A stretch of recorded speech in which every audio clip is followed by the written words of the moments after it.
So in today's roundtable, we'll be talking about how travel industry is constantly evolving with technological advancements and digital trends. So if you go back in time, say let's go back 20 years. So 20 years when we had harder conferences, and just think about all the interaction that we did digitally. There was none.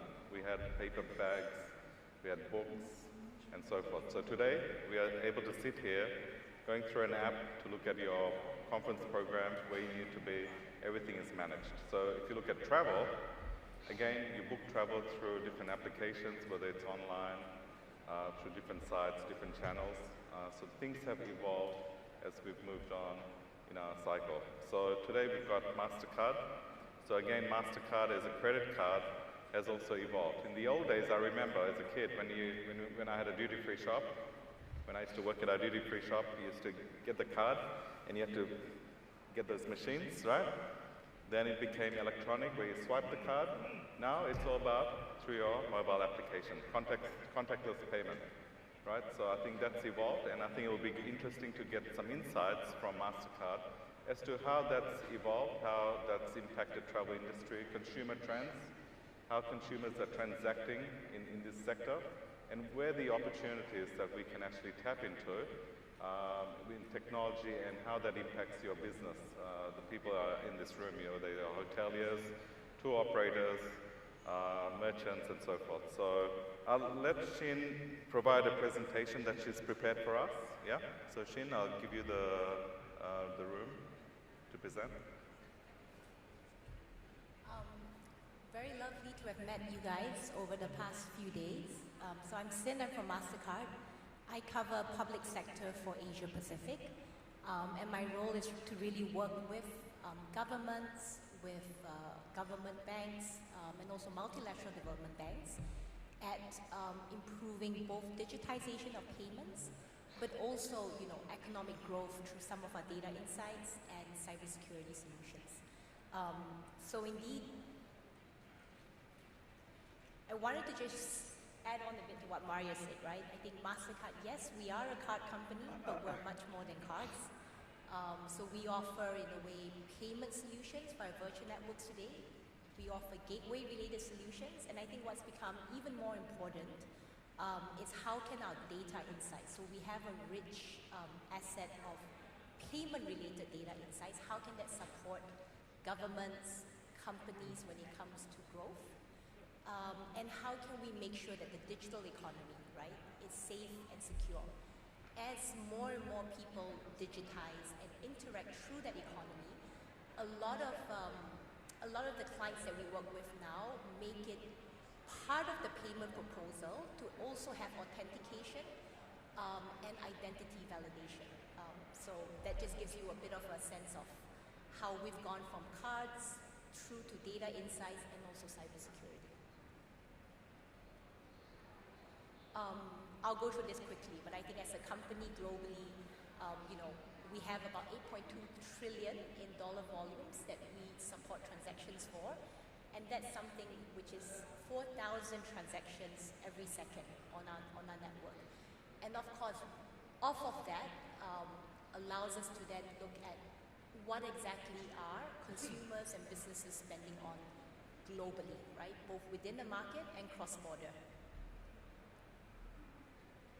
So I think for today, in terms of travel technology and recent trends, I just wanted to bring up 3 important ones that I see. I think if we think about the consumer today as they travel, a lot of it has been about how can we make it easy for our travelers to our countries to know what is local sites and what are travel offers available. And I think I heard from some of the government tourism boards here, right? It's about how can we extend the tourist journey, make them understand that, Singapore is not just the Marina Bay Sands and it's not just the Singapore Zoo. There is much more in the local culture and the city walks that you can experience, and making that really easy for tourists in their hands, right? Now the second one I think I'll touch on is creating an e-tourist platform, making that journey for them to purchase, local handicrafts, have it shipped to their door back home much easier. And then the last one, of course, is integrating sustainability across the tourist journey. So as a consumer, I'm sure you understand, everyone thinks about sustainability in their own way, right? Some people want to be able to be a part of an eco-tourist tour. Some people are very careful about the hotels and the merchants that they frequent. And some, for example, want to understand their carbon footprint based on what they spend on. So I'll touch a bit about how we integrate sustainability across that tourist journey.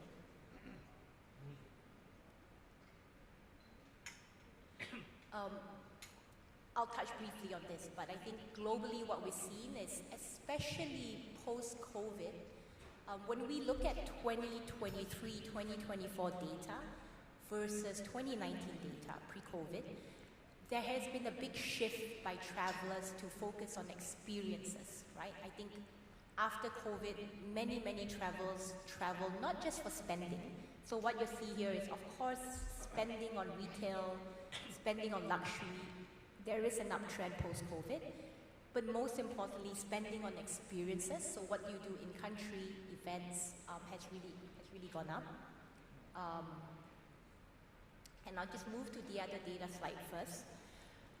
So how do we use that to support governments that we work with when they think about encouraging a broader set of tourists and a wider network of tourism spend across the country, right?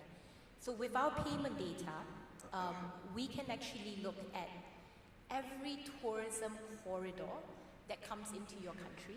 So if you say you want to understand tourists from Australia, Japan, India going into Prague, so this is an example of Prague, we'll let you know not just what is the level of spend, but what are they changing their spend on from a geolocation perspective. So I think what you see on the right-hand side is when you think of your city and expanding your tourism coverage across multiple areas, right? You have the airport, the old town, castles, shopping, green parks. We can give you a view of where tourists are spending, which are the tourists that are spending there, and of course, most importantly, how can you capture any shifts in that spending?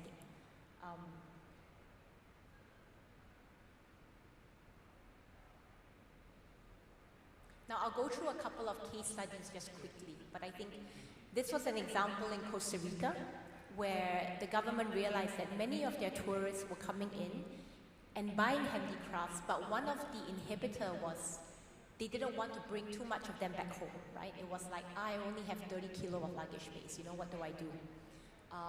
And because that was such a big part of that tourism spend in their country, and of course supporting SME growth in their country, we came up with a program where tourists, both before the journey, but of course during the journey, can actually purchase local handicrafts on an e-commerce platform and arrange for shipping back to their country. So this was a partnership together with the post office and one of the banks in Costa Rica. And I think it's worked out really well in terms of giving tourism SMEs both that visibility and broadening the spend of tourists coming to the country.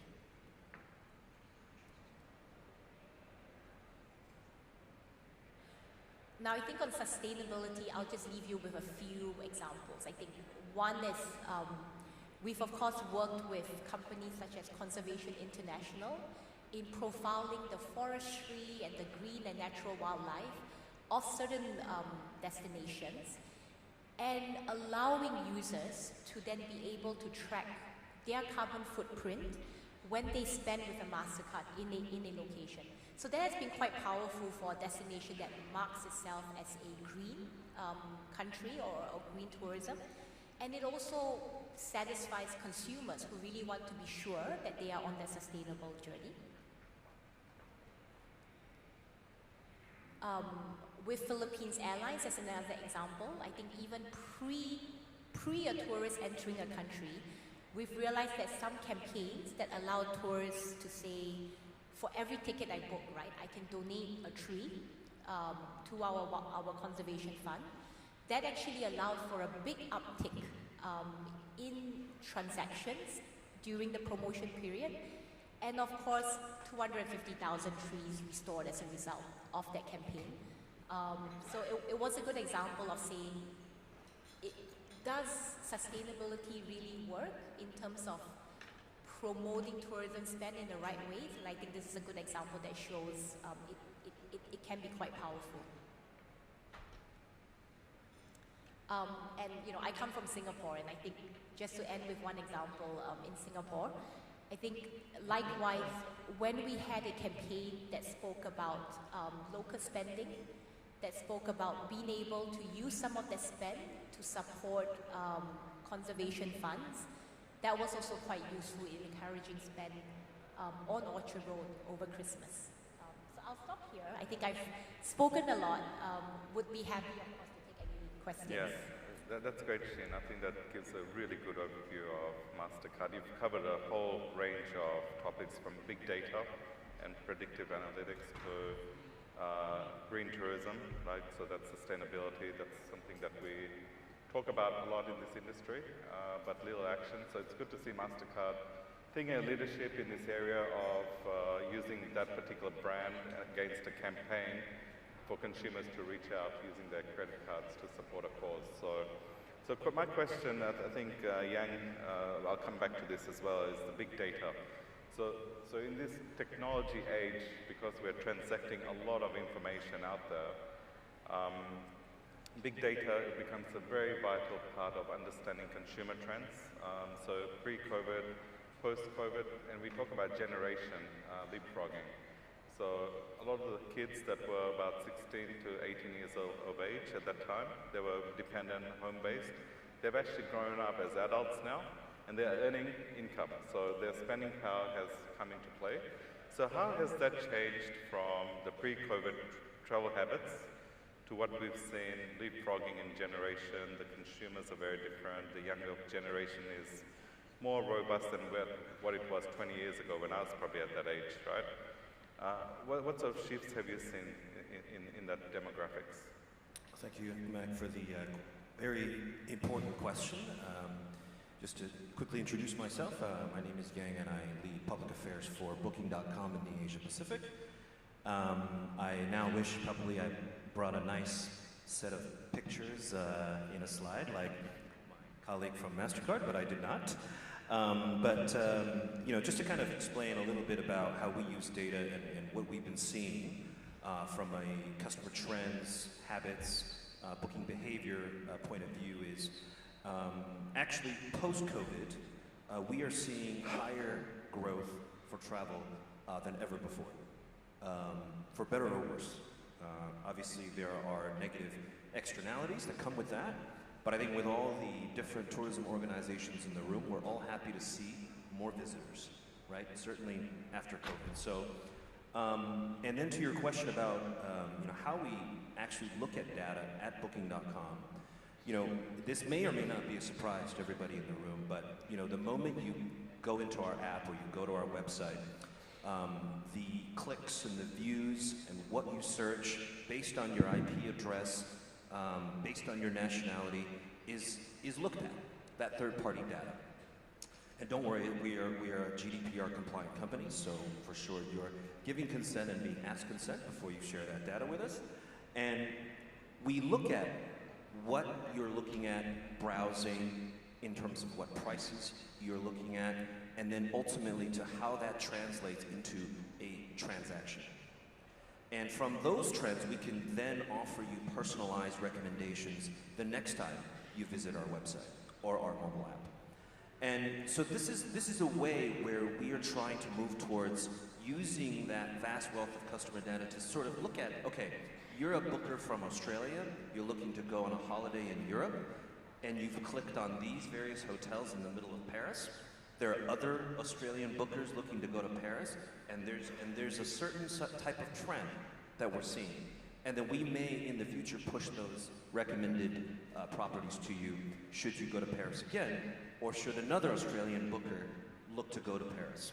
And this is a way where we can sort of map, okay, it doesn't quite have the geo-tagged feature that Mastercard has, tracking by nationality, but we try to do our part in looking at booking behavior based on geolocation, based on spending habits, based on preferences.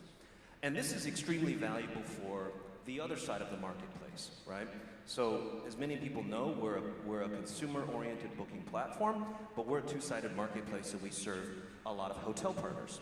So what we do is we take these insights and we actually feed them into a supplier hotel portal, and we give recommendations on pricing, and then also offer that source data so that hotels can say, okay, how do we want to use this data? Do we want to offer more personalized packages for certain groups of inbound customers? For example, if you're seeing a lot of inbound Chinese customers, maybe we need more Mandarin-speaking wait staff. Maybe we need more hotel staff that can engage with you in Mandarin. Maybe we need more Chinese food, etc., and etc. So this is the type of data that we then provide our hotel partners. And then to your point, Mac, about shifting in demographics, I think one big trend that we've noticed, particularly this year, is we're seeing a 9% growth on mobile bookings. More and more individuals are booking and completing transactions through our mobile app. And I think one of that reason is because the Gen Zers are finally becoming working adults, and they have disposable income. And we know, those of us who have kids in the room, they spend their entire lives on their mobile phones, right? Many of them don't even own laptops. So we are tracking and seeing that shift in mobile bookings precisely because we are seeing more and more of the Gen Zers becoming active customers. So they're booking independent of their families, independent of their parents. And overall, I think this is good because mobile is the future. There's more mobile phone penetration everywhere in Asia Pacific, more so than any other form of electronic channel. So in that regard, I think we do see this mobile penetration and mobile booking growth to continue in the future. Yeah, I think that's a very good question, because something for the travel industry to really understand is understanding the generation. Because we talk about Gen Z, so the next is Gen Alpha. So how do we actually cater to Gen Alpha that's growing up today? So how prepared are we in understanding the consumer trends that Gen Alpha will bring, and how prepared are we to actually serve them? So I think that's another key area for us to sort of investigate further, because once we get Gen Alpha, we'll be catering to about 5 different generation groups out there. And each one of them will have a very different set of habits that we need to adopt and serve them according to their preferences and the way they actually consume travel products. So I think that's going to be very interesting to see how the mobile booking app transactions will take place, whether it grows further, and the innovation that will bring along the way. So I think we've got a question from George, so we'll go through that. So George has asked, what are the top 3 technologies that a travel and tourism business should invest in today? So maybe we can start with Shin, and then Yang, you might want to take it on from there. Sure. I think in terms of technologies, right, one would be, so everyone is in a way digital to some form or the other, right? So that's baseline. I think what's really important is to keep your customers as a focal point and make sure that whatever app or interaction that you have is truly user-friendly and keeping up with the needs of customers. So I would invest in, customer feedback, testing of user-friendliness of the app, and ease of application end-to-end, right? That's one. Just overall customer centricity in any digital app you have. Second point would be definitely invest in understanding your customer, because we've realized with COVID how quickly shifts can happen, right? I spoke about how many travelers now prioritize experiences over things, and that happened really quickly. I think the other big shift that we're seeing now is really focused on event-related spending, right? So that's things like going to a concert, going to a football tournament. It also includes things such as gastronomy, as an example, right? Going to really experience local food or fine dining. And in markets like Australia, you'll find that tourists now come and they've had an increase in 50% of spend on fine dining just in the last year. So trends do change very quickly, so definitely invest in something that allows you to understand data from your customers and understand what they're spending on, right, as it shifts, and how can you support that? You know, how can you make that experience even better for them? And I think while we at it, Shin, I think we'll just go to the anonymous, and I'll come back to you, Yang Yam. So I think travel agents are very important in our ecosystem, all right? So how do we actually serve some of those travel agencies on your platform, especially at Mastercard? I think for travel agents, a lot of that understanding is then what are the changes in the top customer profiles that they want to attract.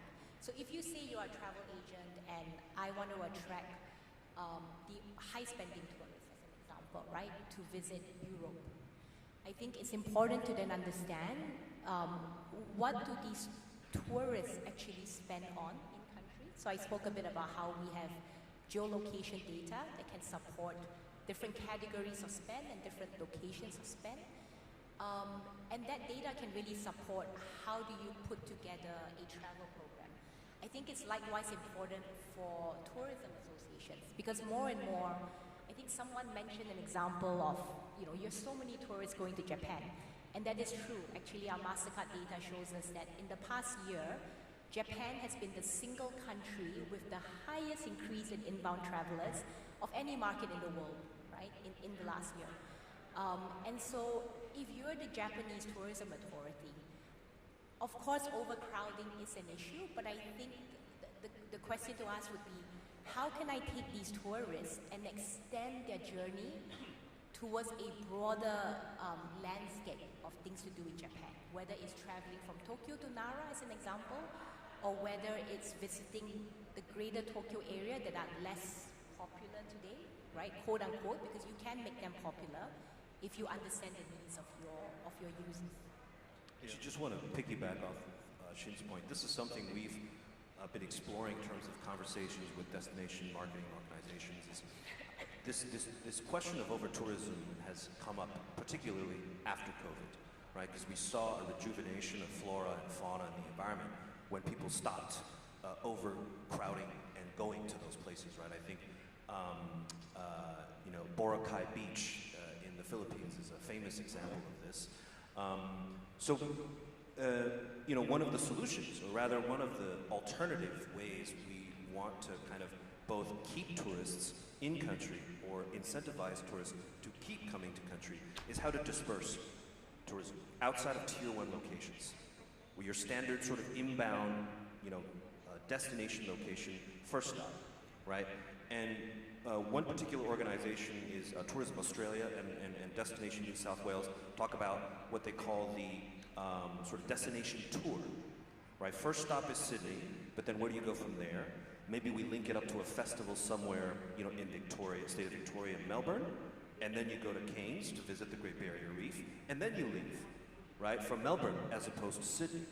So then even your airports take on the load separately instead of going back to your original landing spot. So these are some of the ideas, and particularly to your point about Japan, the Japan National Tourism Organization as well, talk about how do we send tourists to rural areas, to village tourism.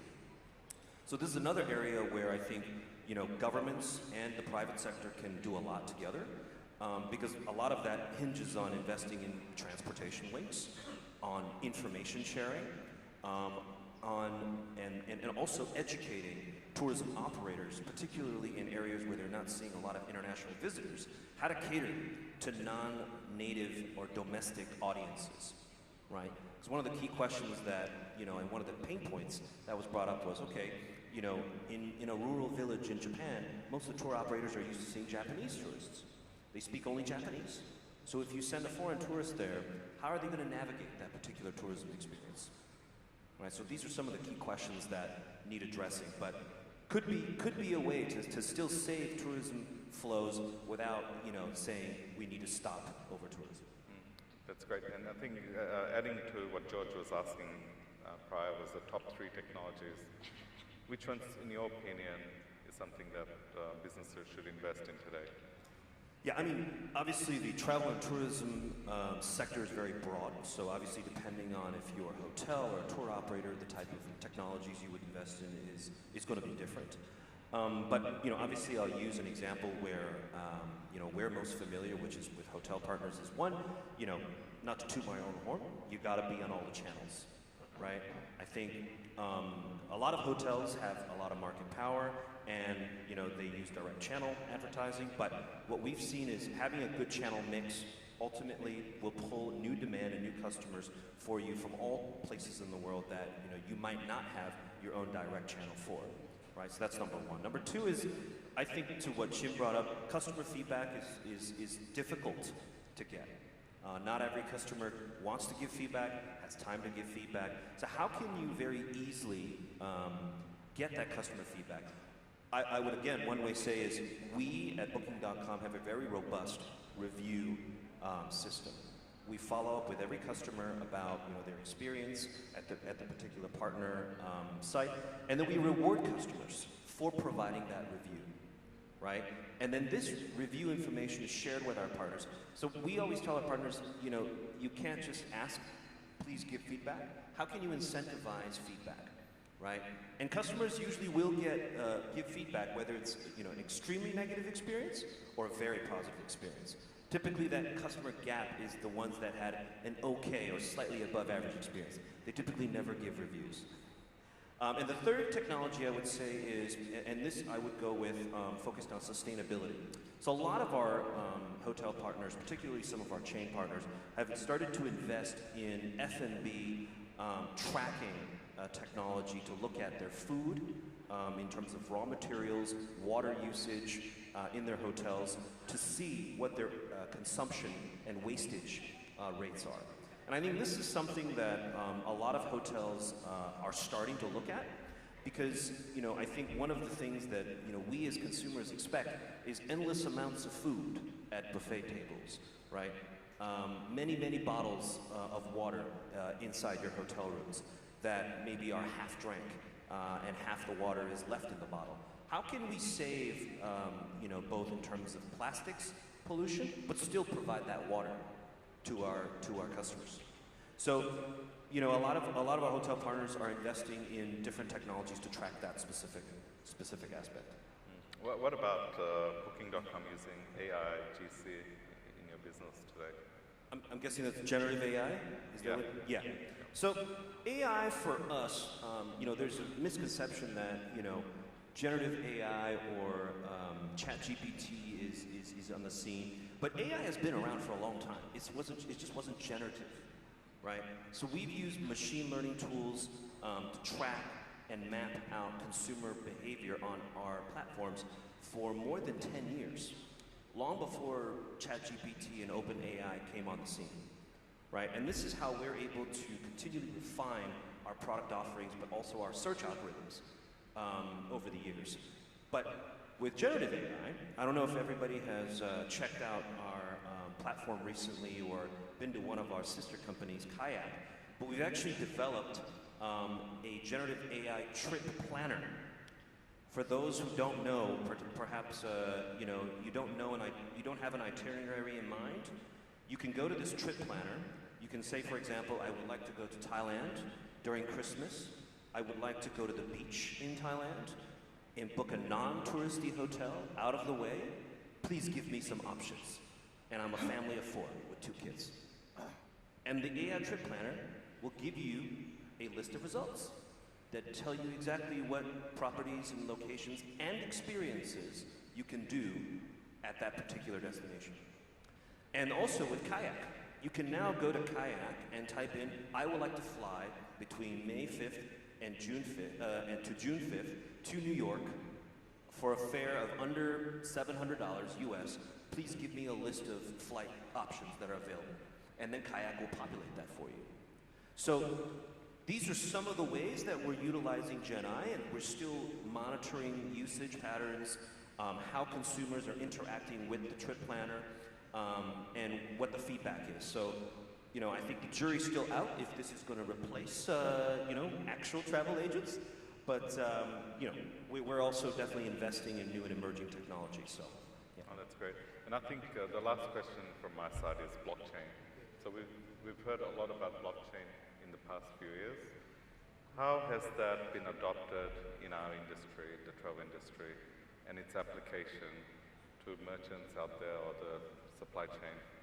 And how important do you think that will be in the future?